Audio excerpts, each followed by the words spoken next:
Kaya magandang gabi po sa kanilang lahat, sa ating pong taga-subaybay, sa ating pong programa. Sa gabing ito, ang Lan Aswan Bayanihan. Dito po sa ating dalawang barangay, ang Barangay 181 at Barangay 182. Okay? At meron po ngayon tayong special guest, yung ating naanyanyahan at tayo po ay pinaunlakan naman po ay sama-sama po natin mamaya i-greet po no si Congressman Egay Ericen ng District 2 at tayo po ay lubos na nagpapasalamat dahil sa kabila ng ating kaliitan tayo po ay napagbigyan ng ating butihing congressman. At bago po natin simulan ang ating programa, katulad nga po nung nakasanayan natin, tayo po muna ay manalangin at tayo po ay humingi ng tulong o patnubay sa ating pong dakilang may kapal. Tayo pong lahat ay manalangin. Ama, sa gabing ito kami po ay lumalapit sa inyo. Kinikilala po namin ang inyong kapangyarihan, ang inyong kabutihan sa inyong mga nilikha. Ama, kami po ay walang kwenta at kami po ay maliliit lamang ng mga tao. At alam niyo po ang aming sitwasyon sa Pangarap Village, yan dalawa pong barangay na yan. Naniniwala po kami, Ama, na kayo po ang kapangyarihang above sa lahat ng kapangyarihan po. Kaya kami po ay patuloy na umaasa na kayo po ay gagamit, Panginoon, ng mga tao, government officials, o kung sino man po ang ipapadala niyo sa amin upang bisitahin kami sa aming lupang pinanganakan at lupang kinalakihan diyan sa Pangarap Village. Na ngayon po ay alam naman po ng lahat ay nagdurusa at nagkakaroon ng mga violation, Panginoon, sa kanilang pagkatao.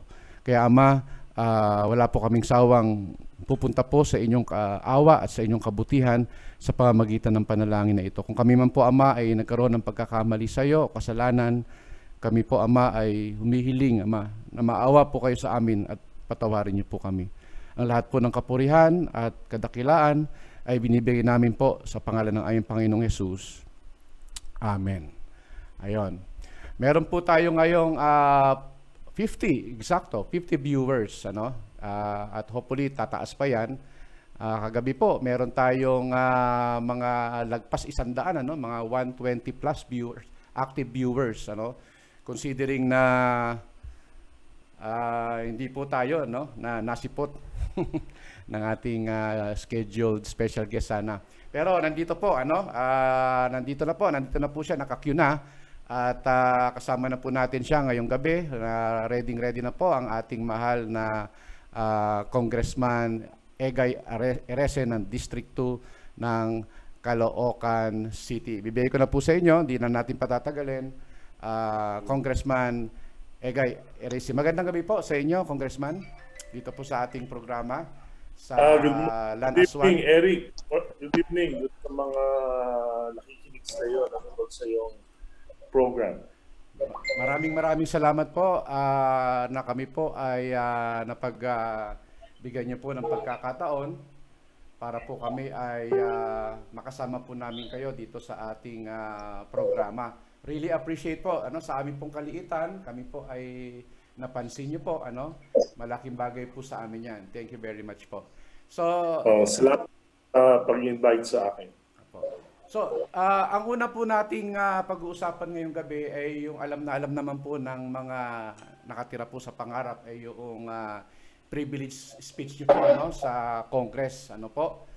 At alam naman namin na nabuhayan po talaga ng dugo, nung marinig ang inyo pong talagang magandang speech po sa Congress. Kami po ay nabuhayan at nakakita po kami ng pag-asa sa dulo ng tunnel. Kahit na po sa ngayon ay ang kondisyon namin diyan ay talaga namang kalunos-lunos. Mabigyan niyo po ako ng konting parang background kung paano niyo po kayo nag-come up ng ganong kaalaman at nabigyan niyo po ng pagkakataon sa Congress na maikwento niyo po yung aming sitwasyon. Well, nagpunta sa akin yung mga leaders ng Pangarap, mga barangay officials, sa homeowners association. At binigay sa akin yung ilang mga documents tungkol dyan sa problema sa pangarap. Alam niyo naman na bagamat hindi ako ang kinatawan ng unang distrito, ay matagal ko na rin alam yung problema ng pangarap. Dahil ako naman ay naging vice mayor, councilor, majority leader ako ng konseho. At nung natatandaan ko nung ako ay about about 3 decades ago, I was the chief of staff of former Congressman Virgilio Robles. Napapag-usapan na yan at napupunta na ako dyan. Teenager pa yata ako noon o little bit above 20. Napapag-usapan na yan ang problema ng pangarap. At more or less, kabisado ko yung problema na ito ay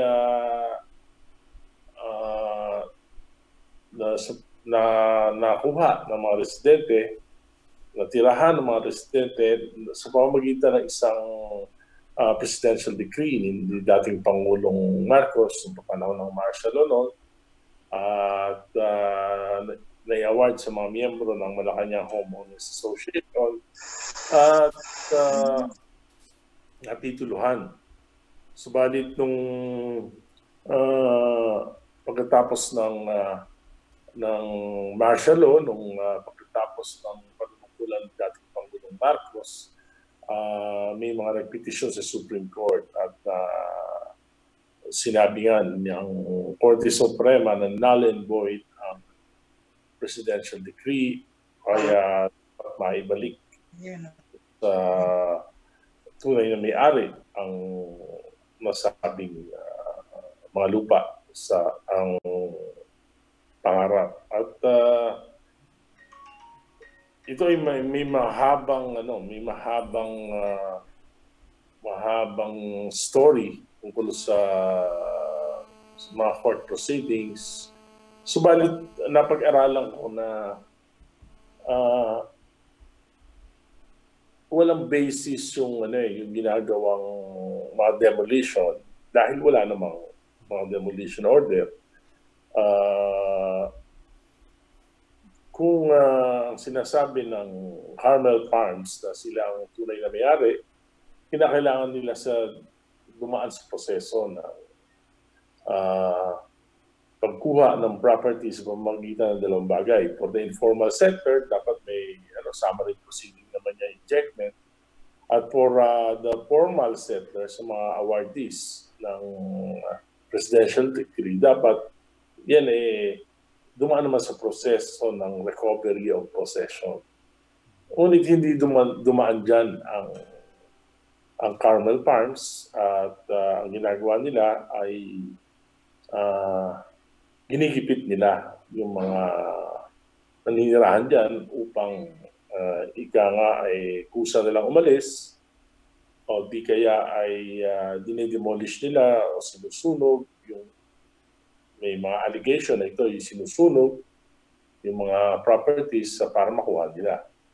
Subalit patuloy naman ang pakikipaglaban.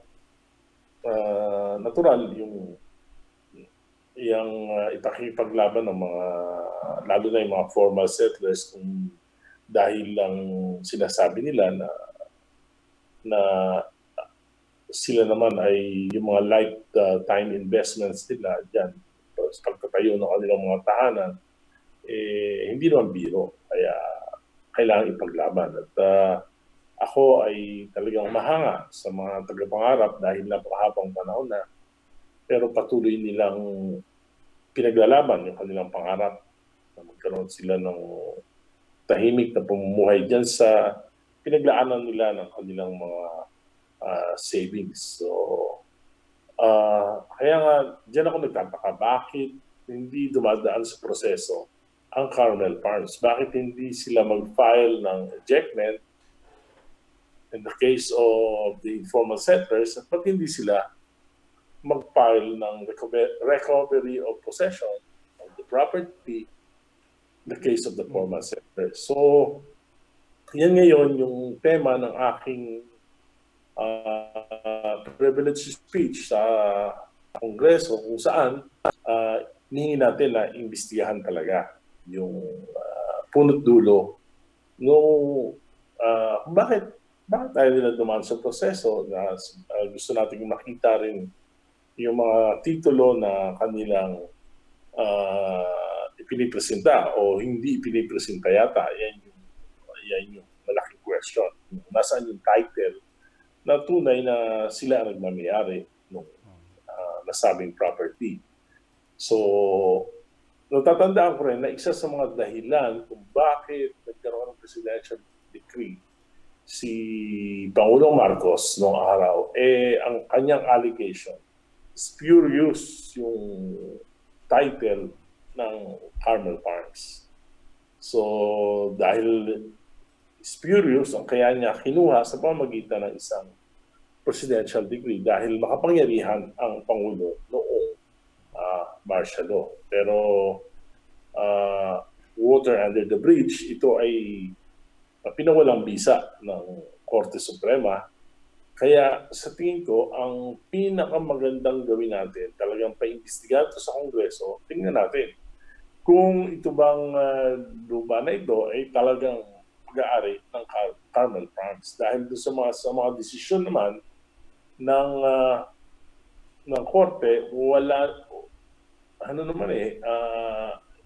parang nire-revert back to the original owners, pero hindi rin maliwanag kung sino ba talaga yung, kung ayos ba talaga yung title nung nagki-claim. So, maka-interrupt lang po ako kung dun sa tama po, no, kasi ang tama po yung analisa, kasi kami din yung mga previous discussion po namin, nagkakaroon po kami ng analyzation, kami mga residente with guidance sa mga lawyers.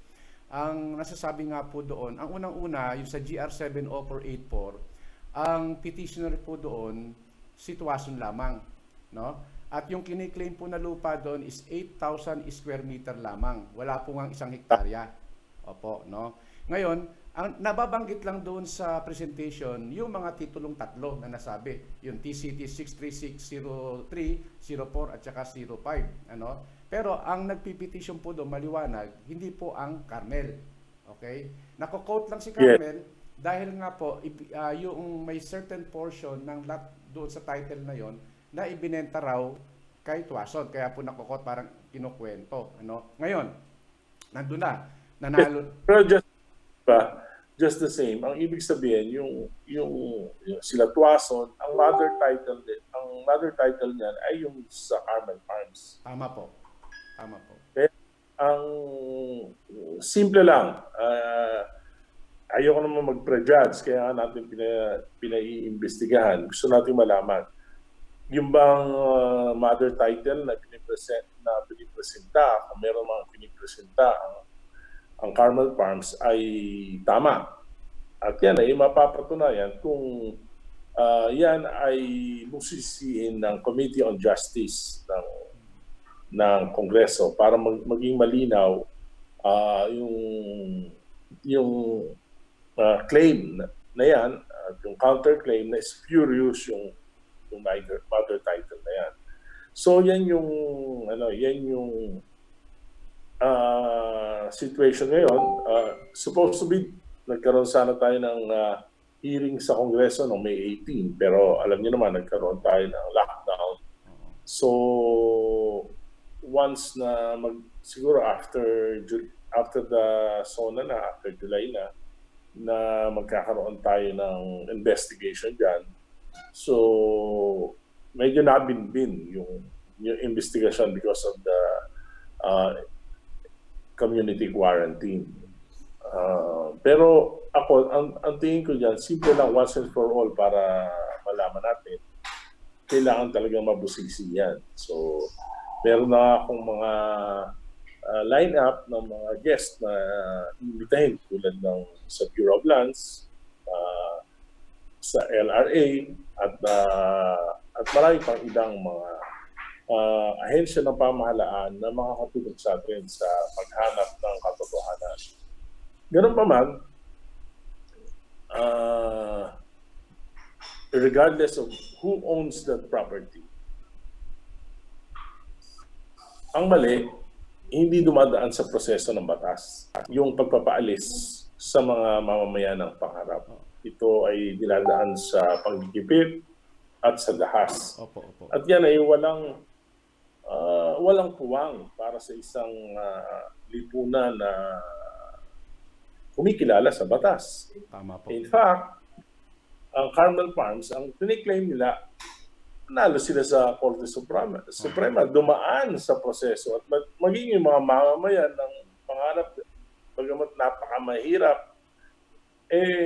ginagalang yung batas at patuloy sila ng paglaban sa within the circles, within the bounds of the law. Pero yung Carmel Farms, iba ang ginagamit nila, extra legal. Correct. Diba? Extra legal. I agree. Pagtipid, panghaharang ng mga kalsada, nakita ko sa aking pag-aaral yung pati yung mga creeks ay tinatambakan ng lupa para magbumaha. Para maging miserable ang buhay ng mga mamamayan dyan at mapilitang umalis. At, hindi ko alam kung bakit may mga nasusunog. Ayoko rin mag-prejudge. At pero ang pinakamabigat yung basic services ng tubig at kuryente. Napaka walang puso at napaka parang hindi makatao yung ginagawa na ito sa mga residente ng pangarap ng Carmel Farms. Nagtataka nga ako kung bakit hindi ito nabibigyan ng pansin. Kasi tingin ko may mga loopholes na dapat sigurong naasikaso ito, especially ng local government. Hindi ba po pwede na bago tayo tumuloy doon, ang tanong ko po muna, sa inyo pong palagay, ano po yung ginagamit ni Carmel o noong nakiklaim na lupa na basihan nila na court decision? Kasi yun po yung mga pinapaskil nila sa lugar namin. Court. Kasi kung may court decision, for example, nag-file ng ejectment. So, kung nag-file ng ejectment, may decision ng court na natalo yung isang former settler. So, mag-decision ng korte at may utusan ng sheriff para iproseso yung pagpapaalis. Meron pang may mga conferences pa dyan, kailangan pa meron pang mga certification ng National Poverty Commission. So, yan yung proseso ng batas. I agree. Pagdating sa mga former settlers, napailan ka ng recovery of property, ganun din. May writ of execution from the courts for each of the titles. For each of the titles. Dapat for each of the property. Hanggat ibig sabihin, kung ikaw, informal settler ka na, bago ka mapaalis, dadaan ka pa rin sa proseso. Correct. Ang nangyayari... Pero ayaw nila dumaan sa ganong proseso. Yun ang problema. At nagtataka ako, bakit nakakapag-cooperate sila? Kasi po kung titignan... Sige po. Kasi yung Carmel development, meron yung mga mayor's permit, mga development permit, kung may gagawin mga improvements, marami dapat silang iproseso. Kasi meron at kung totoo, yung mga sige po. Facilities ng Maynilad dyan, di ba? Maynilad. Basically, it's the government property. Ang Maynilad, ang Meralco, they're just the providers ng serbisyo sa kuryente. Pero yung basically yung poste, yung mga tubo, pag-aari yan ng national government. So, Yan yung isang problema na nakikita ko na bakit hindi na gagawa ng paraan. Opo, Congressman, ang napapansin namin. Kaya talaga yan, isang bagay na ika nga iimbestigahan ng Committee on Justice ng Kongreso. Really appreciate po, ano. Ang nakikita nga po namin pattern, mahirap na magsalita, ano, yung mga, kasi may mga pinag-aaralan din kaming land grabbing cases sa Pilipinas, ano. So, parang normally ang nangyayari dito, parang ganon sa amin, ano, na pinapatunog lang nila. Oh, I won't go that far. Kasi yung mga yung land grabbing, ano yan common yan sa mga probinsya, yung mga landed estates, di ba, yung mga nakikita natin, yung mga issue ng lupa sa mga sakahan. Pero ito talaga, simple lang naman. May presidential decree, na-award sa mga beneficiaries, tayo ng mga bahay. Pagkatapos, kung after martial law na deklara na yung presidential decree null and void, so dapat dumaan na sa proseso kung paano paalisin yan. Tama. Hindi dahil sinabi ng Supreme Court na correct. Doon nagkaroon ng confusion Doon nagkaroon ng pagkaguluhan. Yung GR7 o 484 na yon. Walang maliwanag. Dapat individually, idemanda yung mga tao dyan. Kung talagang nila Carmel Farms yan, individually, idemanda nila bawat tao na nakatira dyan. Bawat structure, whether it's formal, whether it's informal, dapat magdemanda sila. I agree. At any demolition, kailangan may permit. Tama po. I agree. Never nangyari yan. Never nangyari dito sa Pangarap ever since.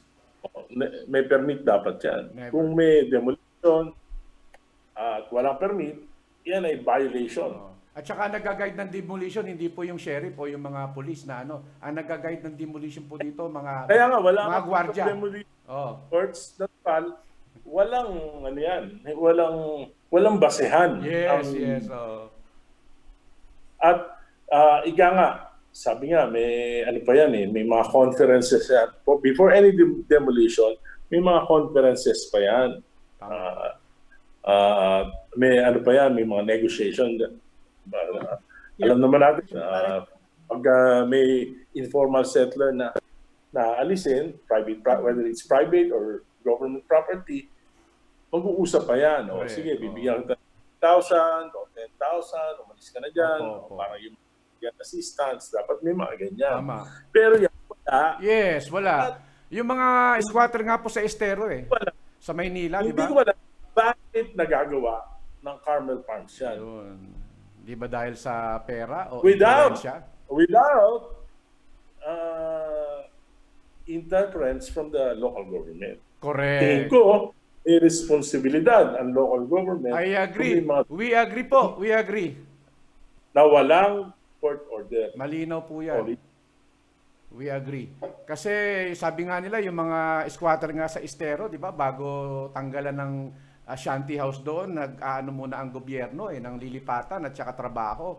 Samantalang kami dito, di naman kami ang nagpunta sa aming sarili, nagpunta aming mga magulang dito dahil sa utos ng gobyerno. Tapos bigla na lang magkakaroon ng court order na null and void. Wala man lang provision. Actually, yung mga informal settlers, I remember about 5 or 4 years ago or 6 years ago, during the term of President Aquino, may mga lumapit sa akin mga barangay officials sa isang barangay dyan, yung mga nasa danger zone, sa mga creek, di ba, mga informal settler. Lumapit sila sa akin, gusto nila daw magkaroon ng sariling bahay. So, I think I was able to get more than 100 relocation houses dyan sa may gaya-gaya. Binigay sa kanila yan, kaya na-demolish yun. Pero nagkaroon ng negotiation. Dahil talaga naman, danger zone. Pinagbawal talaga ng batas na pagka ano, parang ano na yun, pagka nasa danger zone kasi, it's obstruction per se. So, pero ganun pa man, kahit obstruction per se, nagkaroon ng negotiation at nabigyan natin ng mga relocation yung mga taong yan just gaya-gaya. So, as early as 5 years ago, marami na rin tayo natulungan dyan ng mga residente sa Pangarap na magkaroon ng sarili nilang bahay dyan sa gaya-gaya. So, yun lang ang nagtataka talaga kami. Hindi namin maubos maisip paano nangyayari yon sa kabilang wala silang basihan na talagang concrete na basihan na court decision. In fact, meron po kami isang record dito yung CDI-BS, the Department of Education, yung aming eskwelahan, na ang kaso nun is recovery of possession with preliminary injunction. Nagsampa sila ng 3, no? Petitioner dito si CDI. Tapos injunction cases, tapos declaration of ownership and quieting of title. Talo po sila sa Supreme Court. Nalabas po ang GR number 142572 noong around 2002. Yes. Eric, yan ay ayoko kasing pag-usapan yung technicalities dito. Gusto kong pag-usapan yan, mga technicalities na yan sa Kongreso. Opo. Na yan ay mapupunta sa record, mapapatunayan ahensya ng pamahalaan sa harap ng Kongreso at sa record ng Kongreso. Opo. Ayokong maging bias kaagad dito sa investigation na ito. Simple lang naman. Kung mapapatunayan ng Carmel Farms na talagang kanila yung property na yan during the investigation, wala tayong magagawa. Mapapatunayan nilang kanila, pero ganun pa man, dadaan sila sa proseso ng batas sa pagpapaalis sa mga naninirahan dyan at hindi nila pwedeng gawin yung mga ginagawa nila ngayon. Ngayon, kung mapatunayan naman na hindi kanila, di mas maganda. Mapatunayan na yan ay gaya ng mga sinasabi ng ibang mga kasamahan natin sa Pangarap na ito ay pag-aari ng gobyerno, then the government can dispose the property. The government can alienate the property to we will able to find out that this property is owned by the government, and we can file a bill alienating and disposing this property to the settlers of Pangarap. Yan yung pero step by step ang proseso. Gusto kong magkaroon tayo ng investigation. Kailangan natin yung katotohanan. We want the truth.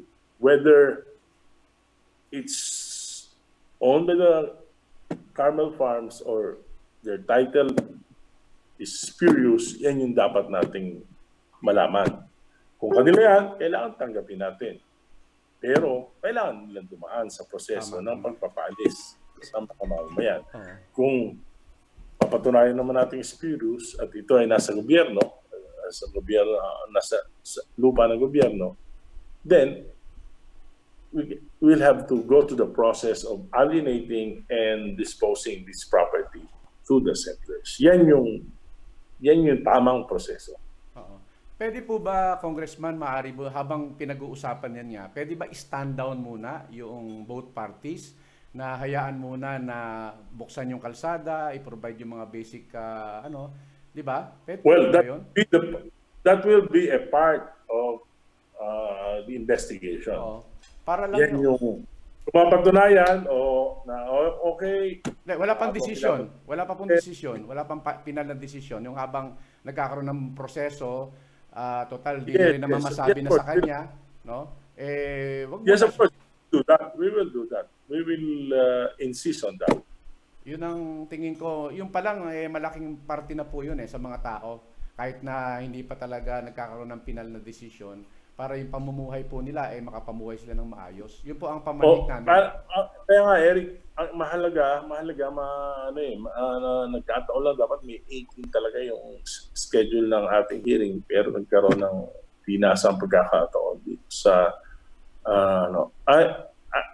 I am talking to the leadership of the House. Really appreciate it. I-schedule natin yan. I-schedule natin siguro pagbalik ng Kongreso sa after the SONA, July 20-something. Pero on Monday, I will be talking to the Speaker. Baka pwede pa tayong magawa ng paraan na while waiting, we can pressure our providers, electricity and water providers, na ipagpatuloy yung serbisyo. So ayoko lang mangako na hindi ko naman kontrolado. So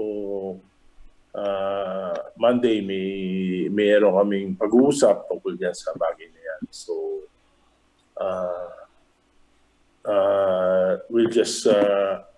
I'll just tell you kung anong mangyayari sa aming mga pag-uusap. Alam mo yung problema ng pangarap, matagal na yan, marami ng Opo. election. Milyong salamat po pagka ito ay naging pinal na talaga na kumbaga nagkaroon ng malinaw na kasi po 3 henerasyon na po yan, Yung tatay ko, ako pangalawa, mamamatay na naman kami, mayroon ng pangatlo na maipapasa pa. Kaya ang talaga pong hinahanap namin dito sa pangarap, hindi bastang simpleng ayuda lang Talaga pong kailangan dito may puso. Kaya natatandaan ko nung 24 years old yata ako nung 27 years old o 24 years old nung chief of staff ako sa Kongreso. We are already talking about that issue. So tuwing election na lang dyan, yan lang ang issue. Pero ito, yun ang sinasabi ko maliwanag. Sana nga po, kayo na po ang gamitin ng ating butihing Diyos na may kapal na maging sagot po sa aming panalangin matagal na. Really yan yung once and for all, matapos talagang mapag-alaman natin sino ba may-ari talaga. At kung sila Carmel Farms, maprotektahan din ang mga mamamayan doon sa tamang proseso ng batas. So, malaking bagay po, Congressman, at alam ko, marami po tayong viewers ngayon, Congressman, 132 viewers po. Ito po yung pinakamarami po nating viewers sa gabing ito. At talagang inaabangan po nila ang inyong presensya, po. At yung mga binanggit niyo po sa amin ay talagang, ako lang po personally, parang nabubuhayan. Although hindi ako based ngayon sa pangarap, ako po ngayon sa Pampanga, pero ang nakakapanood sa atin ngayon yung mga taga-pangarap at yung mga OFW nating mga taga-pangarap na nakapagtrabaho din sa malayong lugar. Yan po ang sumusubaybay sa ating programa, Congressman. Salamat, Eric, at binabati ko sila.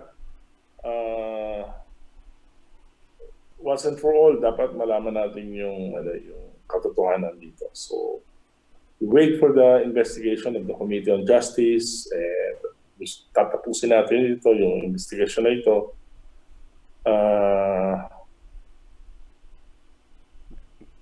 Dapat may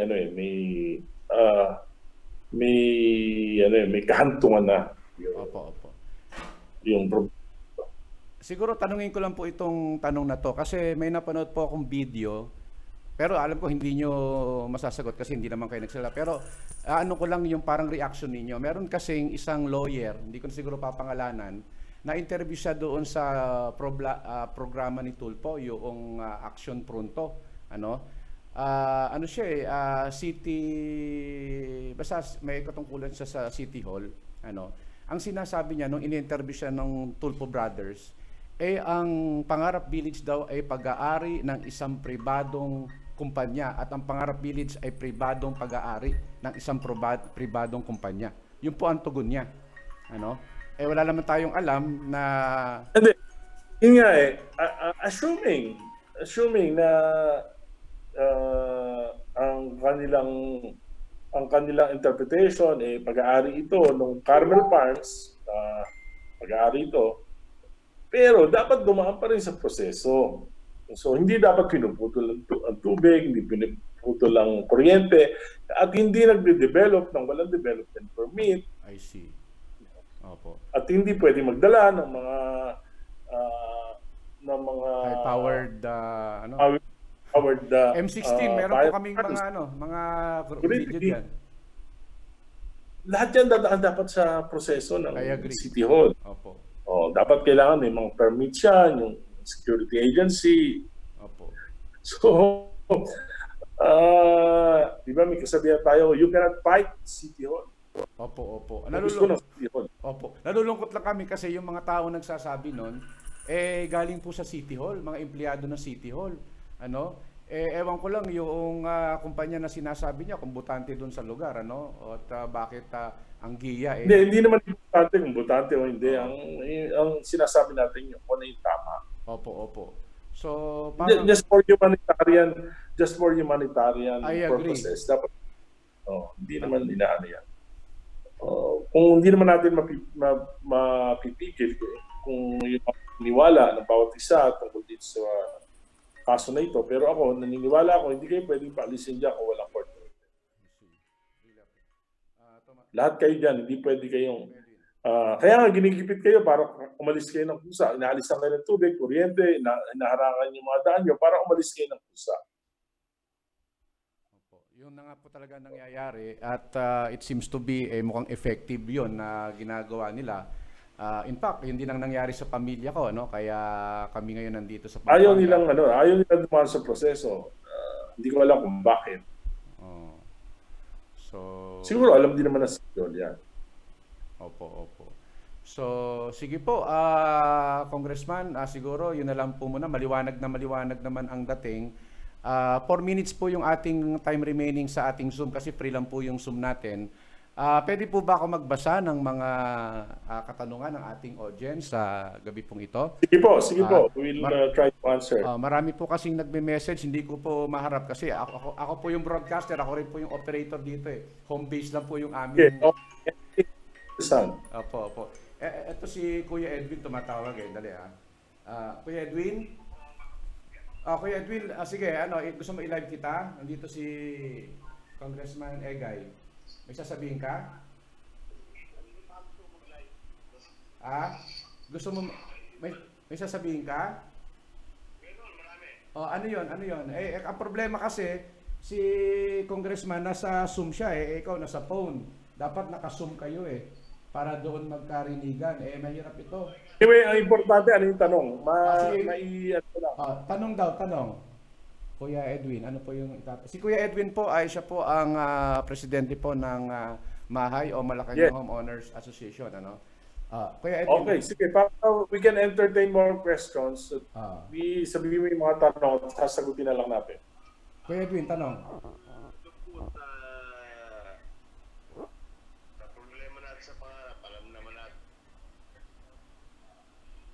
Tanong Kuya Edwin, tanong agad para matapos tayo. Kasi yung time remaining natin, mag-off si Congressman ng 3 minutes. Pwede naman po mag-rejoin, rejoin na lang po sakali. Ako po ng problema natin sa pangarap, ano po ang totaling gagawin po natin? Ang tanong ay ano po ang totaling gagawin natin? Yun po ang tanong nyo, Kuya Edwin? Well, pinaliwanag na natin lahat, di ba? Hindi kayo Kuya Edwin yun po ang tinugunan ng ating congressman. Nasagot na po yan. Ano pa po? Next question.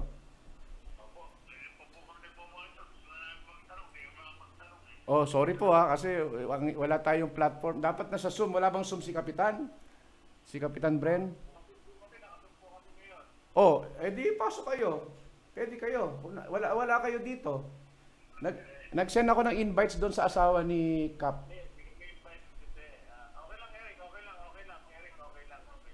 Oo.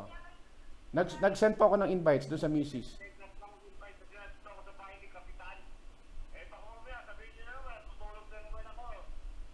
Opo. Alam namin po nakikinig po kayo. Kaya lang...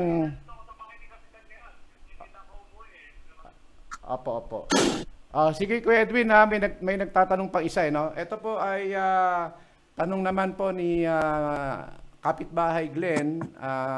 Sabi niya po, sa mga ganong instances po na illegal demolition, pwede ba kayong magsabi kung sinong ahensya ng gobyerno ang maaaring lapitan? Yung on the spot na pahihintuin. Kasi po, nangyayari, darating na lang sila, demolish na. Narinig niyo po? Of course, yung Chief of Police, which is under the operational control of the city mayor. Yung Kapitbahay Glenn, ang Chief of Police daw ang dapat pumigil kung walang mga kaukulang dokumento. Tama po ba, Congressman? Yan.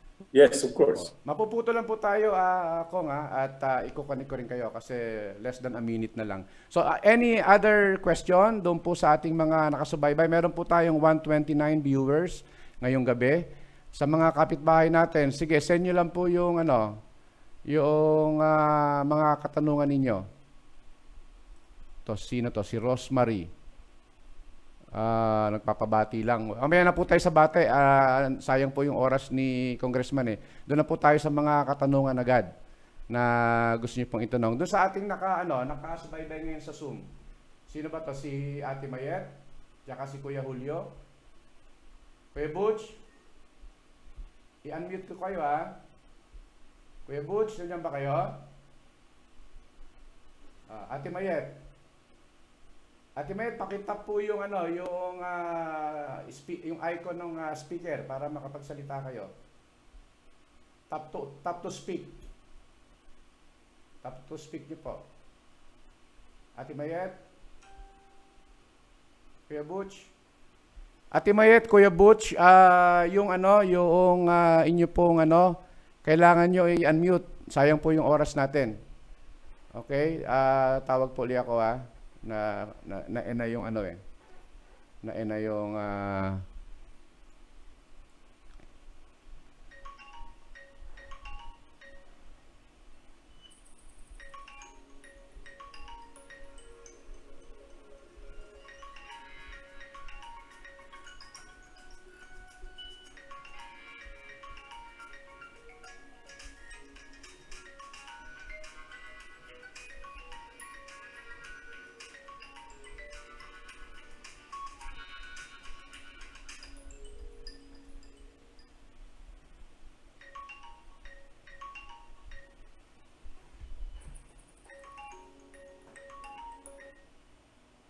Kuya Edwin?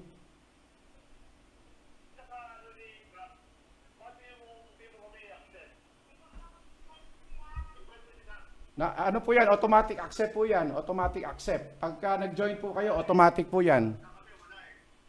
Automatic po yan. Na-receive niyo po invites? Hindi. Sino ba? O kay Kagawad Brin ako magpadala? Kay Cap Brin ako magpadala ng invites doon sa account niya. Doon kay kay Capre na FB account. Doon ako magpapadala.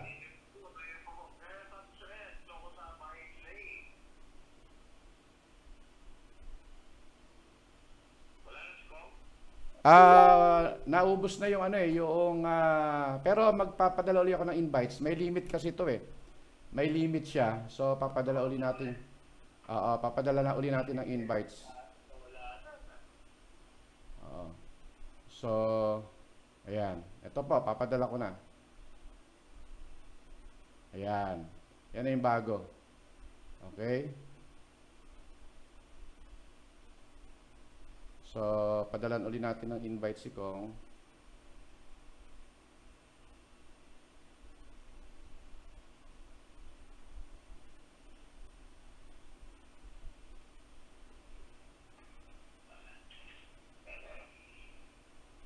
Nasend na natin sa invites. Nasend ko na kay Cap. Kay Cap na. Pasok na kayo.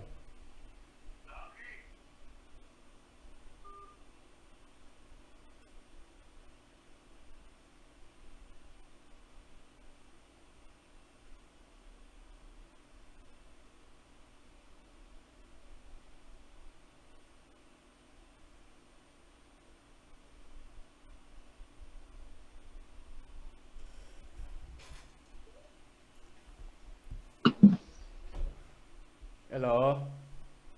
Kuya Julio, ayan. Unmute kita, ha? May tanong kayo, Kuya Julio? Yan niyo po yung ano, Kuya Butch. Yung tap to speak phone nyo. Yan. Yan. Sige po. Ano man yun? Unmute. Tanong ko lang, Ah?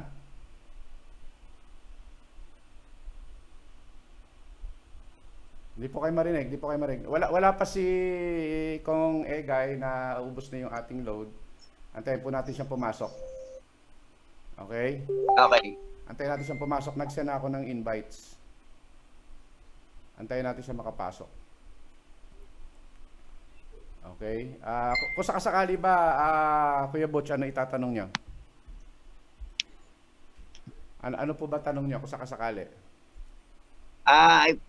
Tatanong kay Congressman kung gaano yung kasiguraduhan natin maayos pa yung pangarap Gaano yung kasiguraduhan na maayos pa yung pangarap? O sige. para sa pangkalahatan. O sige, antayin natin ha. Nag-send lang ako ng invite. Tayin natin siya. Naputol kasi libre lang yung ating Zoom eh. Okay. Oo nga eh, naputol nga eh. Kung guys, siguro po, pagpasensyahan nyo na po kami, no? Kung mabigyan nyo pa po kami ng 10 minutes pa po more. At meron po tayong tanong dito kay kapitbahay Kuya Butch, ano? Ang tinatanong niya yung kasiguraduhan agad, ano? So, antayin po natin ang ating kagalang-galang na congressman na i-accept po yung ating invites. At yung mga may question pa po, paki-comment. Sorry po kasi hindi ko makita lahat yung good PM Congressman Erese, what can Congress do to stop the harassment in PB? Ang sinasabi niya po hindi Congress ang magi-stop ng harassment. Ang sinasabi niya po yung local chief of police sinagot na po yan, local chief police, What is the timeline set up by the Committee of Justice in Congress to stop the harassment in PB? Wala pa po. Hindi pa po. Ako na po sasagot siguro. Wala pa pong nasiset kasing meeting. At base po dun sa schedule, dun po magkakaalaman kay kapitbahay Susana Casero. Yang timeline na po yan, magkakaalaman po yan doon sa pag inupuan na nila. Alam ko nagpapatawag pa lang ng meeting.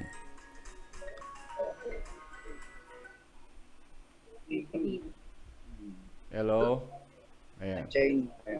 Narinig niyo ba ako? Narinig niyo ako?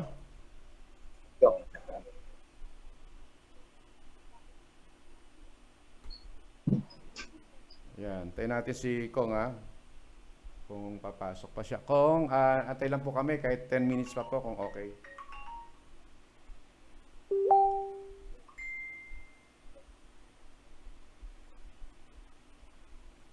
Sino pa yung magjo-join sa Zoom? Yung kay Kuya Edwin, sinend ko na po doon sa messenger ni Cap Bren yung po. Yung Eric, yung invitation. Opo. Tinatanong ni Guy kung nababasa mo raw yung mga question. Hindi po lahat kasi nakatutok po tayo ngayon dito sa interview, Okay. Hindi ko po yung mata ko po dalawa lang pag dito po ako nakatingin. Pagpasensyahan niyo na po ang aking sitwasyon kasi dito operator ako at saka broadcaster. Sabay-sabay yan simultaneously tapos pinapakinggan pa po natin yung sinasabi ng ating butihing congressman. Kaya pagpasensyahan niyo na po, Actually marami akong screen dito eh. Si Edwin. Hello. Kay Edwin. Ba't di naman makapasok? Pagpasensya nyo na po. Hello. Eric. Eric, hello. Kung nasa na? Ito daw. Hello, Eric. Saglit lang po. Kino-coordinate ko po si Tanggalin mo na yung mga dyan. Saglit lang Tanggalin mo po. na yung mga di mga importante dyan. Ikaw nga sana. Saglit lang po. Kino-coordinate po natin. Ito, papasok na po siya. na nating pasok yung mga hindi may importanteng tanong.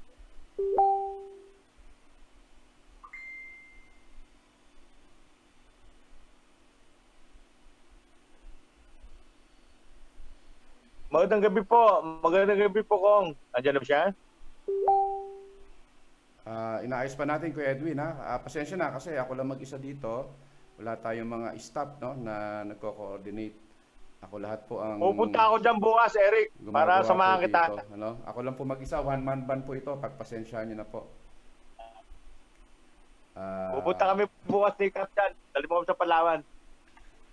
Po, dali lang po, Doon tayo mag-station sa Palawan.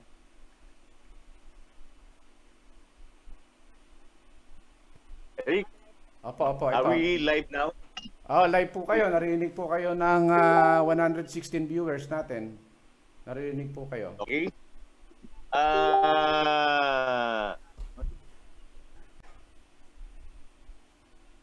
So, Si Kuya Tony, sino po si Kuya Tony? what Kuya will Tony? be our preparation? Okay lang kayo dyan, Kuya Tony, na napapakinig kayo. Naka-mute po kayo, Kuya Tony. Naka-mute po. Pwede pong unmute para, unmute na natin. Para ano na to, sabay-sabay. Okay na. Antay lang natin si Kong. Ayan. Pantay lang po natin si Sige, Kong, sige. kasi hindi raw siya makapasok. May nanghingi ng Okay. password. Pagpasensyahan nyo na po, medyo may mga technical, hindi ganun ka-smooth, ano? Kasi home base lang ang ating broadcast. Pagpasensyahan nyo na po. Sige lang. Basta madala mo kami sa Palawan, okay lang.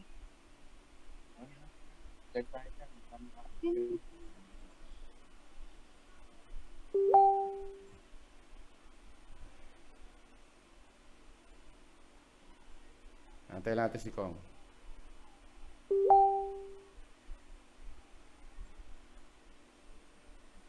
Kaya Tony, taga saan po kayo? Ngayon? Sa ngayon, Novaliches, kuya. Baliches? Opo. Oo. Pero dati, saan po kayo? Anong parang barangay po kayo sa Pangarap? Sa Araneta Avenue, malapit kila Acta. Naano po ba yung bahay niyo doon? Na-demolish din? Partly, yung harapan. Oo, pero Tapyas. ngayon nandoon pa yung Nandun pa iba. naman. Oo. So, Ah, ano po, work po kayo dyan sa Novaliches o dyan na kayo nakabase ngayon? kasama ko si Mama. Okay. Wala na siya kasi sa Pangarap eh. Opo. So, Pantay-antay lang po. sinamahan ko muna dito. Opo. Sige, sige. Kung sakasakali po ba, narinig niyo po yung usapan kanina, ano pong itatanong niyo kung sakasakali na makapasok pa si Kong Egay po? Actually, ang i-request natin mamaya, kung pwedeng pa-imbestigahan niya yung alleged ownership ni Araneta. Kasi number one, yung gusto ko nga i-comment kanina, laging sinasabi ni Araneta na pagka nagdedemanda siya ng ejectment, buong 156 na hektarya yung lupang inaangkin niya sa demanda. Opo. When in fact, Kuya Eric, may mga documents tayo na nagsasabi na yung mga parts ng Pangarap hindi na sa kanya. Isang example, yung case ni Villonco, yung malapit sa gate. Opo. May malapit kay Ate Olive, yung Villonco Bakery. Opo. Okay?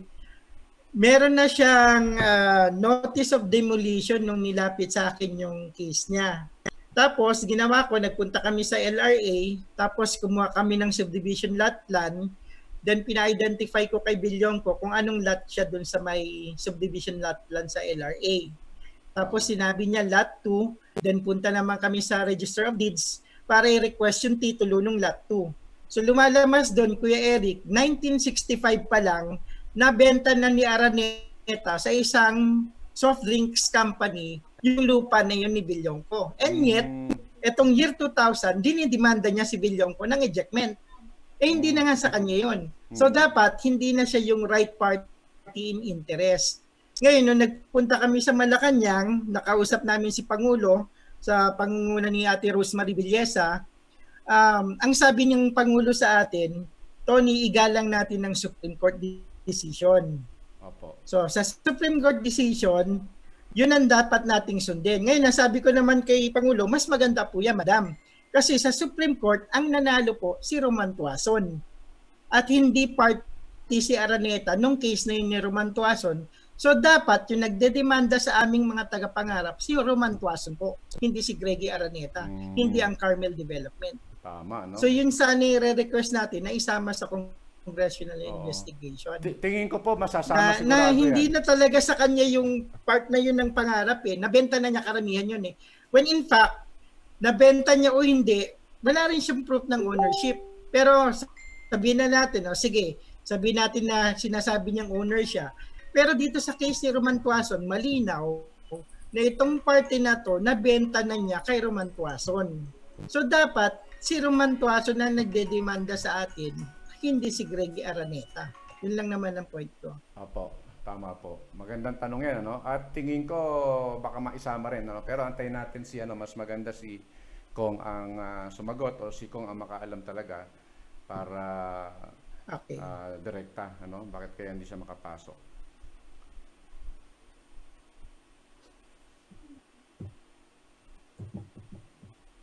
Tapos Kuya Eric, banintayin natin si Kong.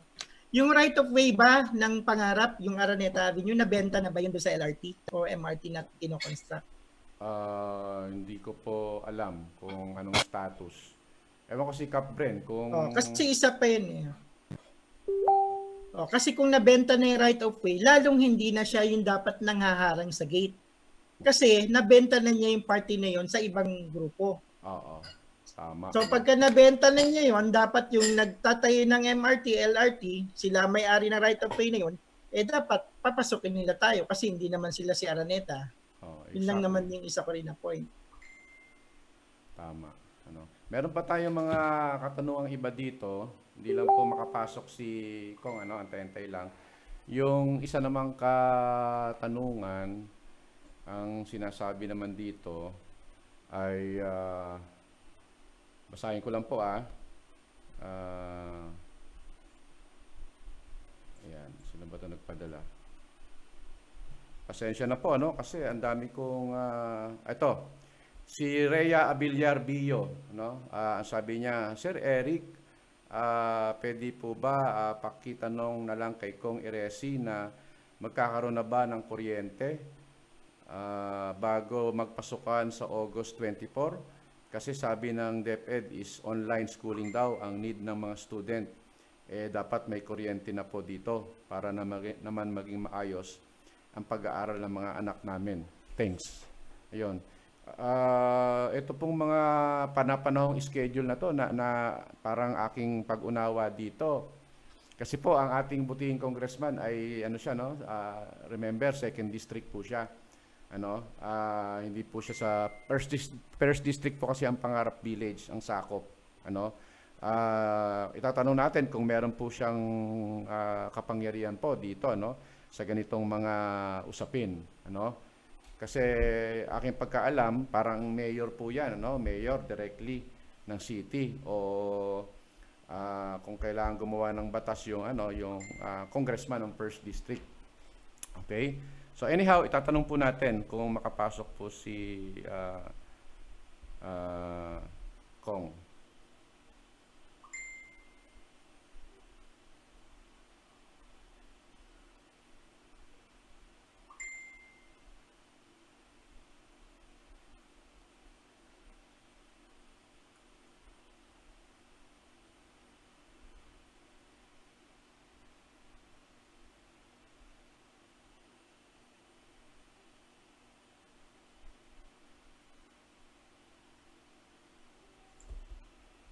Kuya Eric, sakaling ma-meet mo si Kong sa susunod na hindi ako online, may papatanong din lang ako.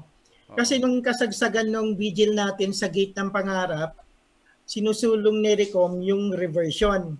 Tapos si Kong naman, nung lumapit sa vigil namin, ang sabi naman niya, ang isusulong niya yung expropriation para sana mabili ng gobyerno yung Pangarap mula kay Carmel Development. Opo. Ano pong, so itatanong ko sana kung ano na nangyari dun sa expropriation bill niya o kung isusulong niya pa ngayon uli yung expropriation bill na yan. Tingin ko parang, sorry kung ako yung habang inaantay, ko lang, pero i-validate natin sa kanya. Kung napanood niyo po ba yung privilege speech ni Kong Erese? Oo, parang nababanggit niya doon, parang sinasuggest niya, na pwedeng gamitin yon, At in fact, naging guest din natin nung nakaraan si Councilor PJ Malonzo, na banggit niya rin yon, yung eminent power through incorrect password, may problem iPhone ko kaya di makapag-upload ng Zoom. Ka-tablet gamit ko pero incorrect password ang binibigay mo. No need po password, just click it.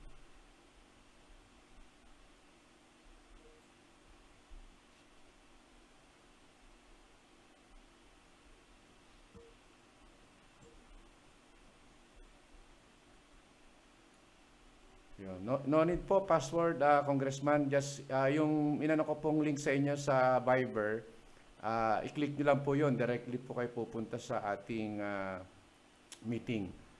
Hindi na po kailangan ng password. Direct link na po yan. Yan.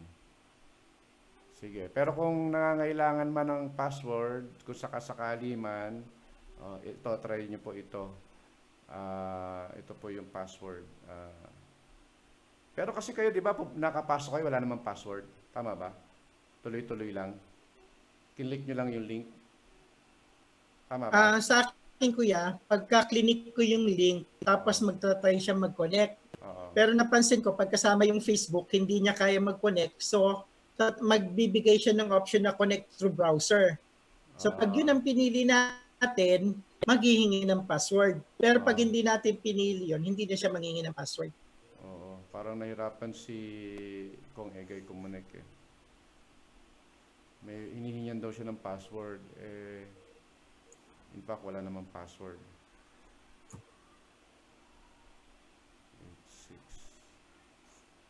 865 783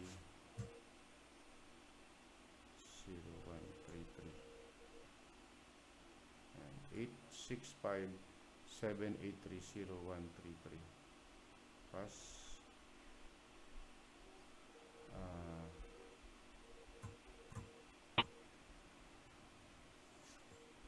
Capture.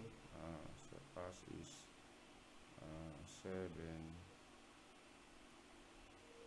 Yung mga nakasubaybay po, no? Magandang gabi po sa inyong lahat. Pasensya na po, medyo meron lang tayong mga konting no? Ayan. 7-6 IMC.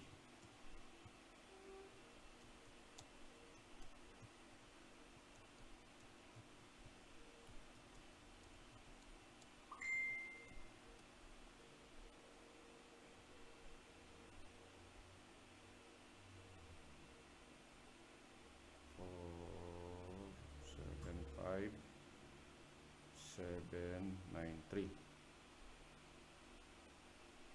475 793. Ayan.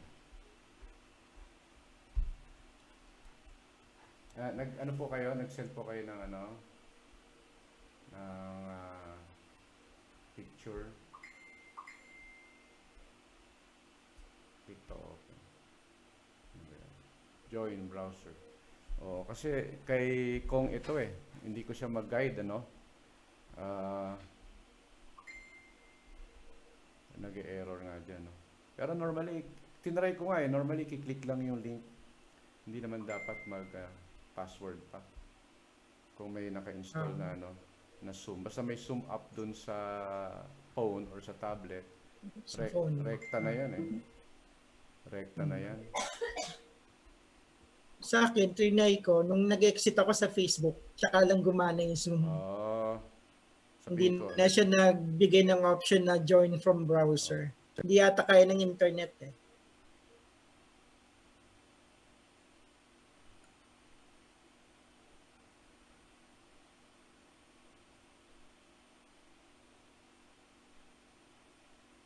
Sayang yung libre lang kasi yung ating Zoom Kaya naputol, sayang yung momentum, tuloy-tuloy na sana Kasi Si Kuya Edwin parang nakainom ah. Sorry Kuya Edwin, I have to mute you kasi medyo medyo parang pasensya na, Kailangan kong Okay, tingnan natin si Kong try uli natin mag-send ng isa pang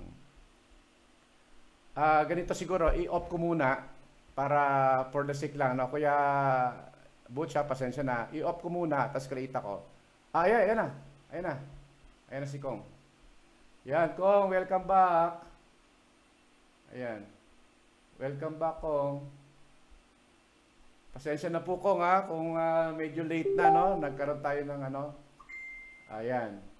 Bumalik na siya. Top 2, lang po yung sa audio na lang. Audio na lang po, audio. Yan. Nakikita na po namin kayo, Kong, yung audio na lang ang wala. Nakapasok na siya.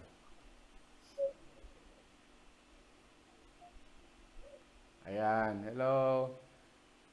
Thank you very much, Kong. Ayan, audio na lang po ang wala. Siguro you have to tap to speak para yan, connecting audio. Ibigay ko na po kayo. Yan. Kong, ayan. Salamat po. Pasensya na po, Kong. Pasensya na po sa abala. Pagtiisan niyo po kami konti. Salamat po. Okay. Ay, bigay ko po si Kuya Tony po, si kapitbahay Tony, Jimeno. Kuya Tony, okay. Nasa inyo na po ang unmute niyo po yung microphone niyo. Unmute niyo po. Okay. Good evening, Congressman Egay. Pakilala po muna. Good evening. Congressman, nag-rally po kami nag-vigil po kami sa Pangarap nung bandang 2002.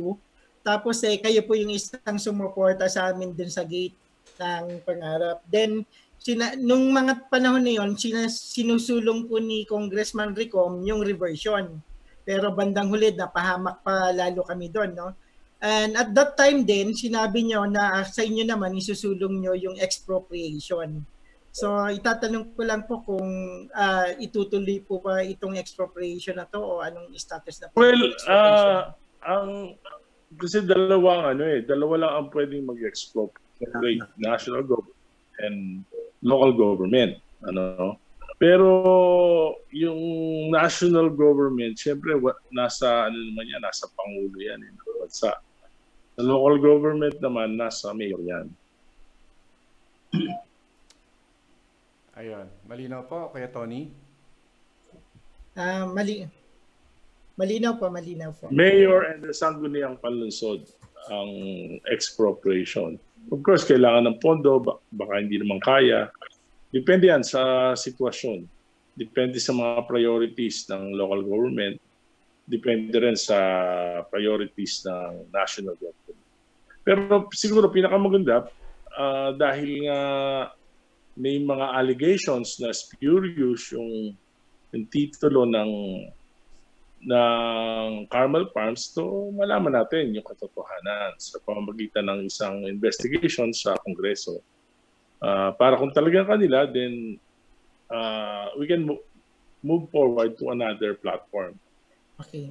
Sa point na yan po, Congressman Egay, may share lang po ako na mga ilang facts. Yung isa po, actual na case ng Carmel Farms versus Billonco.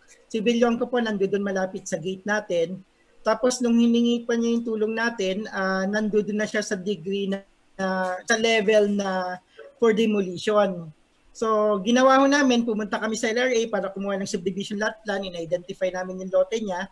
Then nagpunta kami sa RD, Registry of Deeds, para malaman yung titulo ng lote na yun na claim ni Carmel Farms. At nalaman namin, Congressman Egay, na 1965 pa lang pala, nabenta na ni Araneta yon sa isang soft drinks company. So ang point ko lang po dito,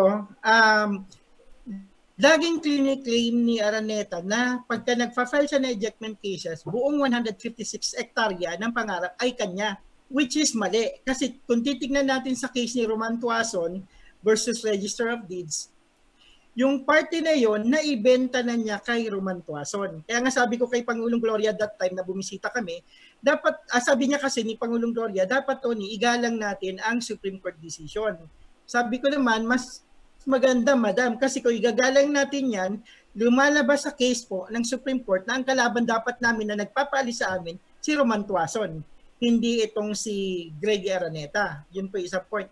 Kaya po sa congressional investigation in aid of legislation, gusto natin sanang malaman, number one, sabihin na natin kanya yung pangarap, although dinidispute natin. Number one, aling parte na ng pangarap yung nabenta na niya. Kaya dapat hindi na siya nagfa-file ng ejectment doon. Baka magulat tayo, maliit na lang pala na lote yung kanya. At yung iba, nabenta na niya. So hindi na siya yung party interest. Yes, yeah, we can always look on that. Pero sabi ko nga, gusto kong mapag-aralan mabuti yung ownership ng property at ma-assist tayo ng mga national government agencies na iimbitahan natin sa Kongreso para magbigay linaw dito sa katotohanan ng pagmamayari ng lupain.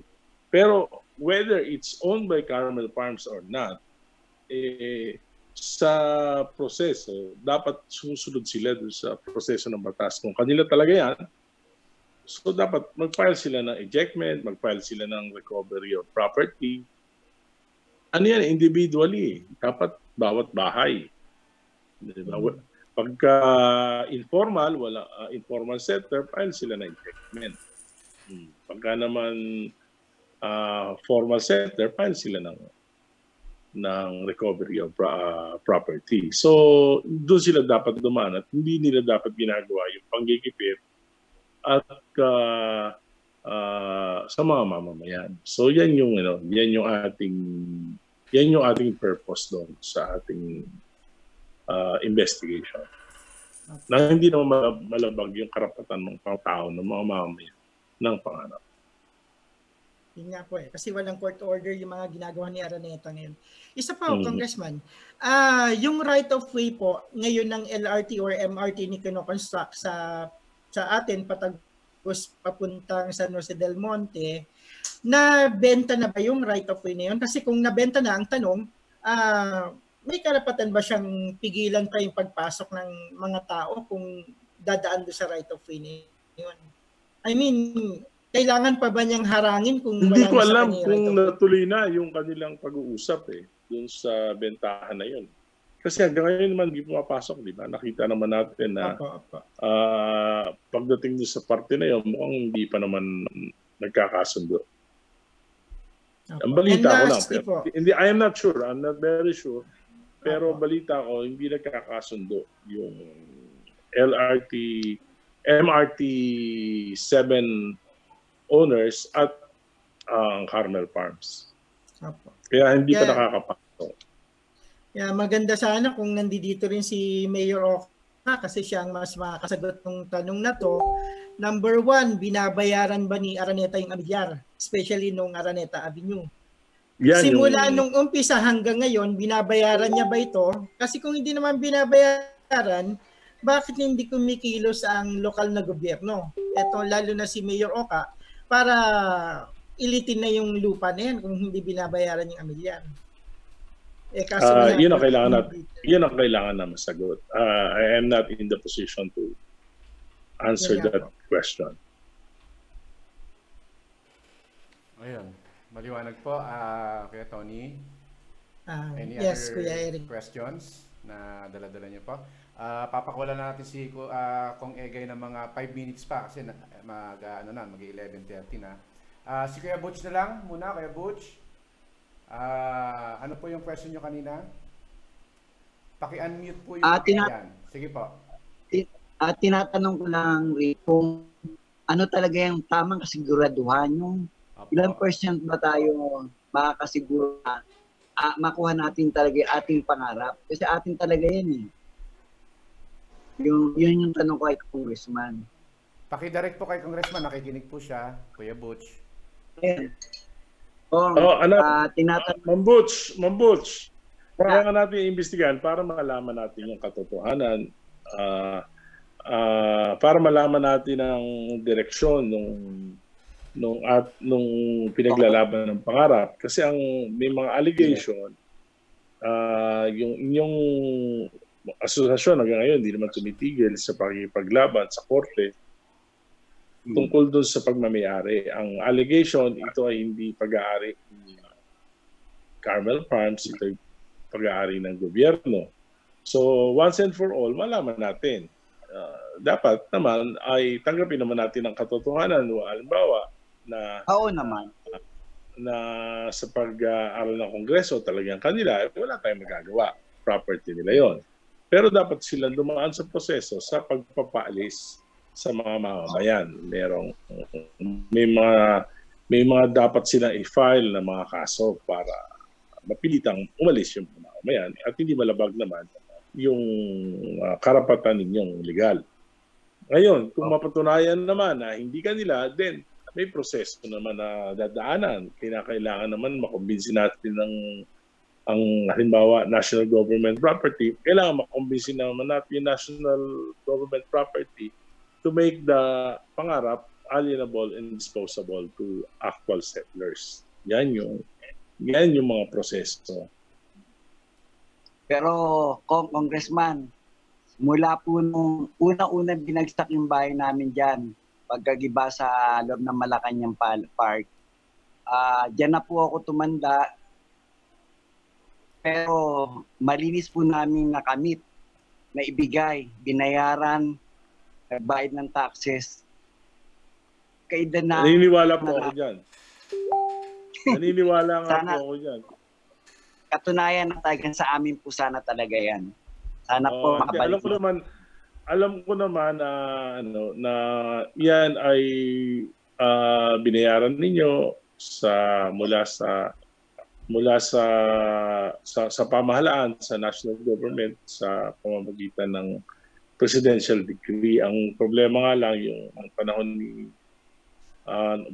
ng matapos ang panunungkulan ni Pangulong Marcos, ang sinabi ng Korte Suprema, null and void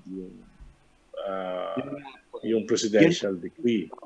So, in effect, marirevert yan sa original owners. So, kung talagang yan ay kanila, kailangan lang nilang dumaan sa prosesong legal sa pagpapalis sa inyo. Yun lang naman ang pinaglalaban natin. Kung yung, kasi nga, ang sinasabi, the reason why President Marcos declared that presidential decree, ang paniniwala nila is pure use yung title ng Carmel Farms. Pero water under the bridge, nag-rule ng Supreme Court na gano'n, although yung ruling ng Supreme Court pertains to a certain portion of the property, yung property ng Tucson. So yun ang ginagamit ngayon ng Carmel Farm. So anyway, kung kanila talaga yan, wala naman tayong magagawa. Hindi naman natin pwedeng angkinin kung kanila talaga. Pero dapat may proseso silang daanan na hindi nila ginagawa at ang ginagawa nila ay ginigipit nila yung mga tao sa pamamagitan ng iba't ibang mga pakaparaanan. Kaya sabi ko nga, extra legal means yung ginagamit nila, palagay ko mali yun. Mali po yun. So yan yung subject ng ating investigation sa Committee on Justice. One question is whether yung pag-aari na yan ay yung titulo na pipresenta ng Carmel Farms talagang tama at kanila talaga yan. At pangalawa, kung kanila talaga yan, ano ang dapat nilang daan ng proseso at para mapasakan nila na yan ng legal, hindi yung katulad ng ganyan. Hindi na umaasa lahat na mapaayos. Tama po. Isa na lang po, Congressman Kong. May karapatan ba talaga na kansilahin ng isang bagong presidente yung dating PD ng nakaraang presidente? Hindi naman po presidente ang nagkansela noon. Ang presidential decree po ay ginawa ni Pangulong Marcos. Panahon kasi ng martial law, meron siyang absolute authority. Yes. Nung matapos ang martial law, ay nagsampa ng kaso, yung Tuason, at sinabi ng Supreme Court, hindi po presidente, yung kataas-taas ang hukuman na mali yung ginawa ng dating Pangulo. At ang tangi lang po makakapag interpret ng batas when it comes to the interpretation of the law, yung Supreme Court po yung supreme. So, kaya niyang kawalang bisa.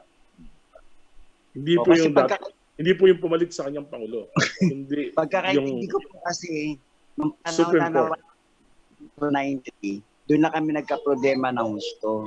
Opo, kasi marami naman pong ginawa si Pangulong Marcos nung martial law na napawalang bisa. Dahil ika nga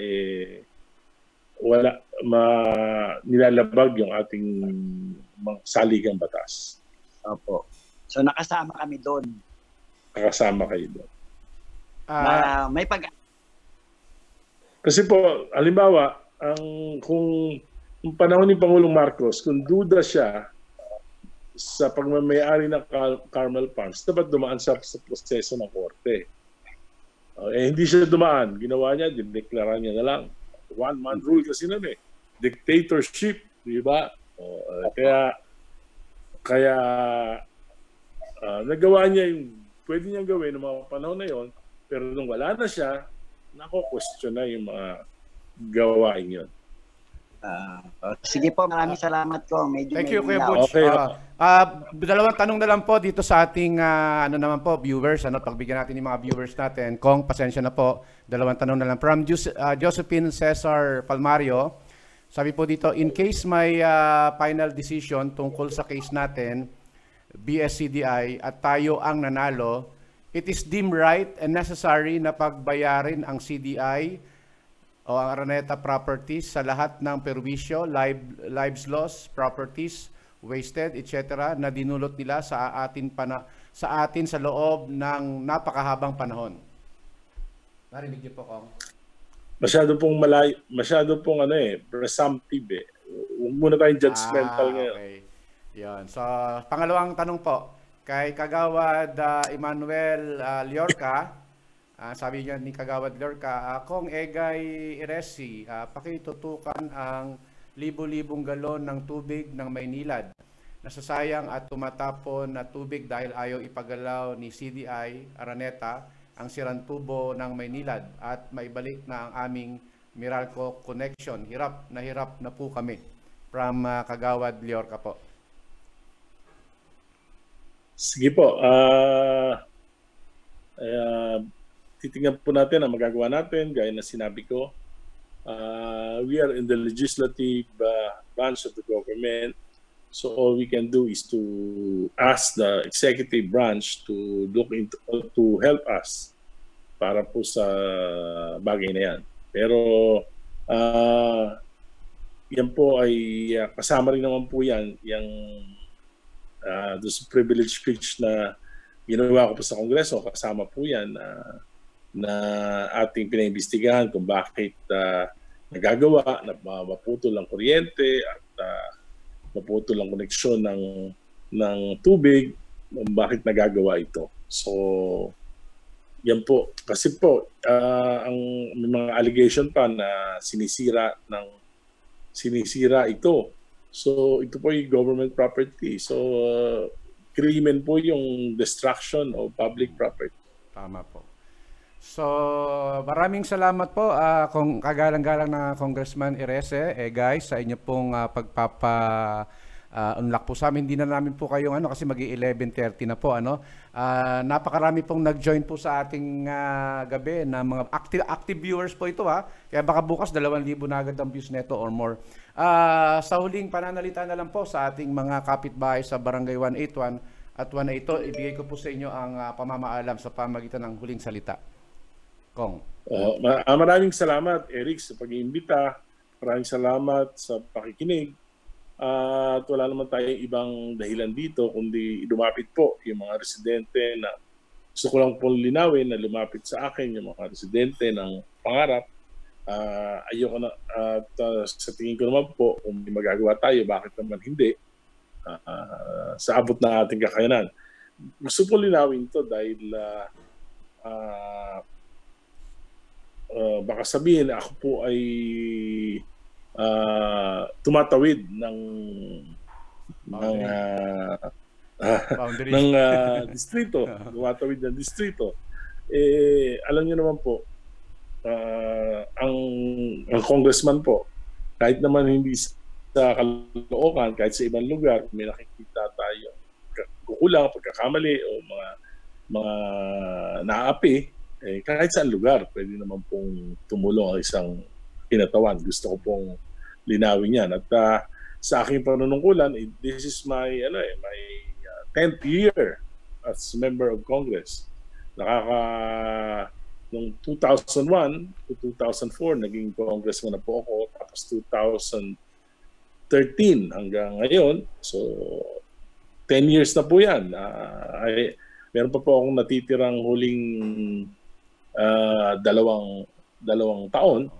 Sa 10 taon ko sa Kongreso, bilang kinatawan ng Caloocan, hindi naman ibig sabihin ang gagawin ko lang ay para sa Caloocan, para sa buong bansa. At isang mahalagang issue itong tungkol sa katahimikan sa paninirahan ng mga mamamayan. And I think ang housing, social housing, isa sa pinakamabigat na problema ng Caloocan. Sa tingin ko, hindi aasenso ang ating lungsod kung patuloy na maraming informal housing. Dapat talagang isa sa dapat maging programa ng gobyerno ay socialized housing para sa tayo may pangalawa sa pinakamaraming informal settlers sa Metro Manila o maaring sa buong bansa. Kaya dapat seryosohin ng pamahalaan yung problema sa housing. Kung less than a minute na lang so really appreciate. Maraming salamat. Baka maputuloy po tayo. Salamat sa mga taga-pangarap. Mahirap ang buhay pero hindi dapat tumigil ang pangarap. Thank you po, Kong. God bless. Ingat-ingat po. Really appreciate. Okay. Salamat. Pagpalain po kayo ng Diyos. Salamat po. Yan po si ating pong kagalang-galang na Congressman Egay Erese ng Caloocan District 2. At hindi po tayo nabigo Ayan, hindi po tayo nabigo sa ating pagpapaunlak sa kanya. Hindi katulad nung kahapon na inibitahan natin na tayo po ay napuyat at masabi ba nating pinaasa lamang. So, ayun. So, maraming salamat po sa inyo pong pagsama sa amin sa gabing ito. At bago po tayo tuluyang magpaalam, tayo po muna ay manalangin po sa ating pagpapasalamat sa may kapal na niloob niya. Ako po yung humihingi ng paumanhin doon po sa mga may tanong na hindi po natin na-cater. Pagpasensyahan nyo na po kasi yung ating time medyo bitin at may kahirapan din po ako magbasa ng mga comments. Siguro kailangan meron akong isang screen dito sa akin na nag-i-scroll lang na puro comment lang ang lumalabas. Siguro I have to update my system here. Kasi ang hirap. Ang monitor ko po dito, isang malaking monitor dito, dalawa dito, isa dito, isa dito. Tatlo po yan tinitignan ko sabay-sabay at I have to listen pa doon sa nagsasalita. Wala po tayong operator. Ako po yung operator broadcaster. Kaya pagpaumanhin nyo po kung hindi ko po mabasa yung inyo po kung mga ibang comment. Anyhow, siguro nandoon naman yung talagang concern natin. Nabanggit naman ni Kong yung ilaw, yung tubig, na merong mga sinasabi siya. Yung iba, hindi niya talaga pwedeng i-shoulder o dahil hindi sakop ng kanyang kasalukuyang pamamahala. Yung iba naman, kailangan dumaan sa proseso. Yung iba naman, kailangan antayin pa yung paglilitis o pagkakaroon ng investigation bago makapag-act. At I believe yung mga, hindi naman lahat, pero yung mga several important points at factors na gusto marinig ng mga tao ay more or less na naipadala natin, no, sa pamagitan ng ating programa. Kaya maraming salamat po again sa ating butihing congressman na pinaunlakan ng ating request. Pagpalain po siya ng ating may likha. At ganoon din po sa mga viewer natin, ano, na nagpuyat at sumubaybay at nag-abang po dito sa ating programa at bisita nga po natin. So, meron lang po akong ibang hindi napagbigyan doon sa ating conference kanina for the sake ng maayos, no, at smooth flow na conversation. Humihingi din ako ng pasensya, no. Siguro bukas marirealize niya na yung ginawa ko na ganun, okay? Kasi ngayon mahirap magpaliwanag ngayon eh. Kayo pong lahat ay manalangin po sa ating Diyos. Ama na may likha po ng lahat ng mga bagay sa mundo, ang mga bagay na nakikita at ang mga bagay na hindi nakikita. Kayo po ang Diyos ni Abraham, Isaac at Jacob, ang Diyos ng Israel, ang Diyos ni Apostol Pedro at Apostol Pablo na nangaral sa Bagong Tipan, at ang Diyos din naman ng mga hintil. Ama, sa gabing ito, amin pong nakikita niyo po aming mga puso. Kami po ay nagagalak sa pangyayari pong ito na nangyari dahil meron po kaming mga government officials na nakakausap. Kahit man, Ama, hindi pa talaga ito yung pinal. Hindi po kami nakakasiguro na ito nga yung pinal na aming makakamtan. Pero ganun pa man, nagpapasalamat na po kami sa inyo sa mga bagay na ito na nangyayari, na naniniwala kami na ang lahat ng ito ay niloob niyo po na pagsama-samahin, paglakip-lakipin upang sa ikabubuti ng mga residente ng Pangarap. Ama, patuloy na pakinggan niyo nawa ang mga matutuwid na tao, malilinis na puso na naninirahan diyan sa Pangarap. Napakinggan niyo po ang kanilang mga panalangin. Alam namin na, Ama, na kayo po ang aming ultimate solusyon sa aming problema. Kayo po ang siyang nakakaalam ng puso ng bawat tao sa Barangay 181 at 182. Kayo din po ang nakakaalam kung merong kasamaan na puso ang nandiyan, Ama. Inyo nga pong sawatain ayon po sa inyong hustisya, ayon po sa kagandahang loob na inyo pong from the very beginning, Ama, ay taglay-taglay nyo na. Ama, ibinabalik namin sa iyo ang lahat ng kapurihan at kadakilaan.